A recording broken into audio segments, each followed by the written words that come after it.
नमस्कार मंडळी, आपलं स्वागत आहे आजच्या आगळ्या वेगळ्या कार्यक्रमात. ज्या कार्यक्रमाचं नाव आहे घे माझी मुलाखत. आणि आजच्या मुलाखतीसाठी आपल्यासोबत आहेत थेट उसातून आपले बिबट्या भाऊ. तर बिबट्या भाऊ, सध्याची तुम्ही या महाराष्ट्रभर दहशत तुम्ही माजवली आहे, त्याच्याबद्दल काय सांगताल? अहो, दहशत कसली? आम्ही रात्रीचं बाहेर फिरायला निघतो, दिवसा असती ट्रॅफिक म्हणून रात्री निघतो. त्याच्यात कसली आली दहशत? लोक आम्हाला बघून घाबरतात, त्याला आम्ही काय करणार? नाही, पण असं दुसऱ्याच्या शेतात जाऊन राहणं, तिथले नुकसान करणं हे बरोबर नाही ना. आमचे जंगल तोडले तेव्हा कुठं कळतं रे? भारी मादाने तू शब्दाची मर्यादा ठेवा. शब्दाची मर्यादा ठेवा म्हणतो. एखाद्या नेत्यानं चुत्या म्हणलेलं चालतंय, येडझाव्या म्हणलेलं चालतंय, आमचं चालत नाही का तुला? हो करे तो रासलीला, हम करे तो कॅरेक्टर दिला. वा रे वा. त्यांची एक बातमी माझ्याकडे, ती बातमी आधी तुम्ही पहा.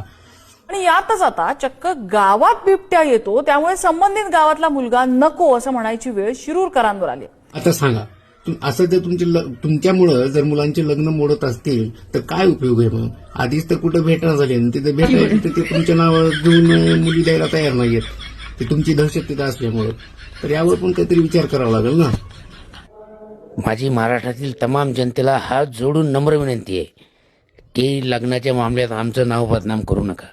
तुम्ही मुलगी द्यायची नसलं सांगा ना, तुमचं पोरगं काळं आहे, नकटंय, बेवडंय, मोकार फिरतंय, आमचं नाव बदनाम करू नका ना. हो बिबट्या भाऊ, पण आता सरकारनं कडक कारवाईचे आदेश दिलेले आहेत. ह्या सरकारची धमकी मला तुम्ही देऊ नका. हे काय म्हणले होते, 1 कोटी शेळ्या जंगलात सोडणार. नाही, शेळ्या सोडणार होते, पण तुमच्यापर्यंत पोहोचण्यासाठी मार्ग आहे तो सापडला नाही सरकारला. अहो, मग ते स्विगीवाले झोमॅटोवाले कधी कामाला येणार आहेत? त्यांना ध्यानात पाठवून इकडे जंगलात.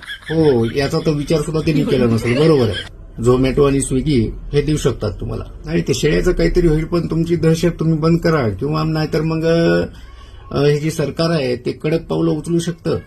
आम्हाला अशा धमक्या देऊ नका, आणि इथून पुढे जर दिली तर तुमच्या उसात घुसायला मला वेळ लागणार नाही.